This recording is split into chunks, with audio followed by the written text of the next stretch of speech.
Nicaragua es responsable internacionalmente por la falta de protección de propiedad comunitaria y de consulta adecuada a los pueblos Rama y Criol y la comunidad negra indígena creole de Bluefields ante la aprobación del fallido proyecto del Canal Interoceánico, sentenció este lunes 18 de noviembre de 2024 la Corte Interamericana de Derechos Humanos. El Estado de Nicaragua deberá indemnizar por hasta 1.5 millones de dólares por los daños materiales e inmateriales sufridos por estos pueblos. El mismo día, el régimen Ortega Murillo anunció una nueva ruta para el canal interoceánico, aunque siempre atraviesa los pueblos indígenas del Caribe que interpusieron los reclamos desde 2013. Hablamos con la doctora María Luisa Acosta. Ella es coordinadora del Centro de Asistencia Legal a Pueblos Indígenas CALPI, una de las organizaciones que acompañó la demanda ante la Corte IDH. Veamos lo que nos dijo. Doctora, ¿qué significa este fallo que reconoce esta violación de los derechos de los pueblos Rama y Criol en el marco del proyecto del Canal Interoceánico del régimen Ortega Murillo? Lo más importante, creo yo, es que se reafirma el derecho de estos pueblos a ser consultados de manera libre, previa e informada, y desde el inicio, desde que se conciben los proyectos y no al final de ellos, y también respetando el liderazgo comunal y tradicional, respetando que ellos eligen a sus autoridades para que los representen en todos estos procesos. Otra cosa que también fue importante en la sentencia fue que manda retrotraer el proceso de elaboración y de emisión del título de propiedad de la comunidad negra creole indígena de Bluefield, que quedó altamente lesionada al solo haberle dado el 7% de todo el área que ya había aprobado la CONADETI, la Comisión de Demarcación y Titulación, y de manera irregular, ¿verdad? Violándoles el derecho de representación y el debido proceso legal, le terminaron otorgando solo 7%. La Corte manda a que se retrotraiga el proceso a donde comenzaron las violaciones y que se haga de conformidad con la ley para entregarles a ellos lo que les corresponde. También la Corte reconoce que se violó el derecho a un ambiente sano, que el Estado no ha cumplido con la obligación de proteger a estas comunidades de las invasiones de colonos y de resguardar su medio ambiente. También manda a sanear el territorio Rama y Criol, lo cual incluye la reserva biológica Indio Maíz. ¿Y cuál ha sido la reacción de las comunidades en Nicaragua? Me imagino han esperado más de 10 años desde que interpusieron la denuncia, ¿no?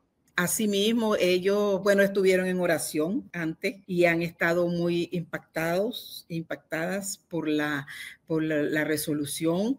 Esperan, ¿verdad?, que el Estado cumpla con su obligación nacional e internacional de acatar la sentencia. La Corte le da un año para que cumpla la sentencia en un proceso entre las partes, entre los representantes legales, también los representantes indígenas y afrodescendientes, crear un proceso de coordinación para el cumplimiento de la sentencia. El Estado de Nicaragua tiene que indemnizar por hasta 1.5 millones de dólares y además tiene otras repercusiones, las que usted ya mencionaba. ¿Ustedes tienen alguna expectativa sobre el acatamiento del fallo por parte del Estado en este momento?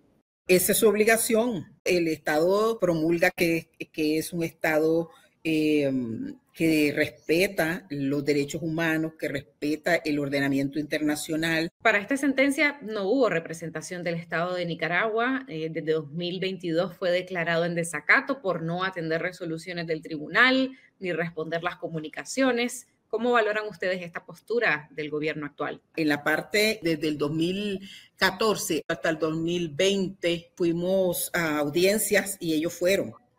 Se presentaron incluso las pruebas sobre las cuales se basa la Corte para decir que no hubo una consulta libre, previa e informada, las presentaron ellos. Fueron unos mamotretos de 300 hojas las que presentaron en Haití cuando tuvimos la audiencia allá, y basado en lo que ellos trajeron, pues corroboraron todo lo que nosotros habíamos dicho. O sea, en esa primera etapa sí estuvieron. Luego en la parte de la Corte, primero la primera etapa es ante la Comisión, la segunda etapa es ante la Corte, renunciaron a su derecho de defender al Estado de Nicaragua, de defender su dicho, de defender su posición pues ellos verán, esa es la responsabilidad internacional que ellos tienen. Nosotros siempre estuvimos ahí, estuvimos abiertos, la Corte también, siempre se les notificó de absolutamente todo y bueno, eso es lo que hay. Daniel Ortega ofreció a China justamente este lunes 18, el mismo día de la sentencia, revivir el fallido proyecto de construcción de un canal, pero hay una nueva ruta, ahora pasaría por el lago Solotlán o de Managua en vez del lago Cocibolca, es una ruta más larga, pero empieza siempre por el lado del Caribe, por supuesto. ¿Qué opinión le merece este nuevo intento de vender este megaproyecto por parte del régimen a estas empresas chinas sin presentar ningún estudio? De lo que pude ver, porque no tengo ninguna información más que la que presentan los medios, ¿verdad? Del mapa, los 52% de la ruta está, o por lo menos toda la ruta del nuevo proyecto que atraviesa la región autónoma de la costa Caribe Sur, está dentro del territorio Rama y Creole y de la comunidad negra creole indígena de Bluefield. Tendría que desde el momento que está concibiendo un nuevo proyecto, tomar en cuenta a estos pueblos, consultarlos, tomar en cuenta sus derechos territoriales, sus derechos culturales, sus derechos medioambientales y abrir un proceso de consulta, un proceso de participación, ¿verdad? Con ellos, que hasta donde yo entiendo no se ha realizado. Por otra parte, pues no, como le digo, no tenemos mayor información al respecto, pero después de la sentencia de la Corte dice que los estados tienen derecho de realizar proyectos, ¿verdad? De potenciar sus proyectos de desarrollo, etcétera, ¿no? De infraestructura, en este caso de obra pública.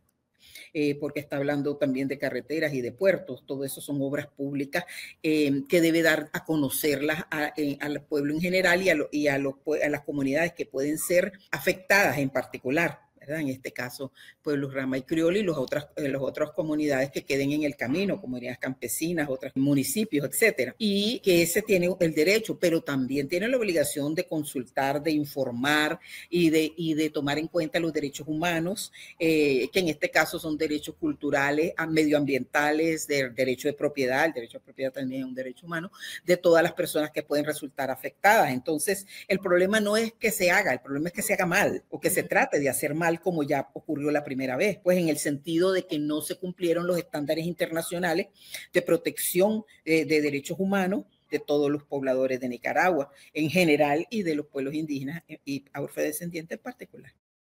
Pero en esa ruta igual los campesinos serían sujetos de amenazas, de expropiaciones y afectaría esa ruta también a poblaciones indígenas. Sí, todos, o sea, todos, porque es bien larga, es mucho más larga que la anterior. A todas las personas que se pretenda afectar, ¿verdad? Con el proyecto deben ser consultados, también deben ser indemnizados debidamente, pero no estamos todavía allí. Estamos en la parte de concebir el proyecto y a este nivel, según la normativa internacional de los derechos humanos, según los estándares internacionales aplicables, deberían estar consultando a los pueblos indígenas y afrodescendientes. Y eventualmente, cuando tengan las rutas, a todos los nicaragüenses que pueden ser afectados, campesinos, municipalidades, etcétera, ¿no? Si no lo hicieran de esa forma, entonces el Estado volvería a ser sujeto de una demanda como la que acaba de perder ante la Corte IDH, ¿no? Pues sí, pero es triste pensar que los estados se van a cumplir con sus obligaciones internacionales, sobre todo sus obligaciones de derechos humanos solamente porque viene viene la Corte. Esa es su obligación. La primera obligación del Poder Ejecutivo, según la Constitución Política de Nicaragua, es cumplir y hacer cumplir la ley. Y de acuerdo con el artículo 46, todos estos los principales convenios de protección de los derechos humanos son partes integrantes de la Constitución. O sea, un gobierno democrático, un gobierno del pueblo, para el pueblo, que lo respeta sus derechos humanos. Entonces, ese es algo intrínseco que no tendría que ser, porque va a tener una nueva demanda y una nueva sentencia condenándolo, sino porque es su obligación. Volviendo un poco al tema de la reacción de las comunidades ante este fallo y el posible resarcimiento Usted mencionaba, bueno, ellos esperan que se cumpla. ¿Qué tanto sienten que es posible ver ese resarcimiento y ese cumplimiento de la sentencia por parte del Estado hoy día bajo las actuales circunstancias políticas del país? Sí, bueno, es una pena que algunos de los líderes y lideresas hayan tenido que salir del país por presiones políticas. Tenemos varios en el exilio, pero esta es una situación tan grave para las comunidades que no está en la cabeza de los líderes, está en la cabeza de todas las comunidades. ¿Verdad? Es como si mañana te dicen a vos, bueno, aquí vengo, ya esta casa no es tuya, ya esa sala la vamos a quitar y vamos a poner escritorio, ya esta pared la vamos a botar. Entonces, así se sienten las comunidades cuando están hablando de su territorio y que van a tener otros usos sobre lo que ellos tradicionalmente han utilizado sin consultarle. Entonces, esto va más allá de 3 o 4 líderes. Esto es un asunto de estos pueblos y ellos esperan que el gobierno de reconciliación y unidad nacional, ¿verdad? Sea realmente un gobierno que los proteja y que los respete.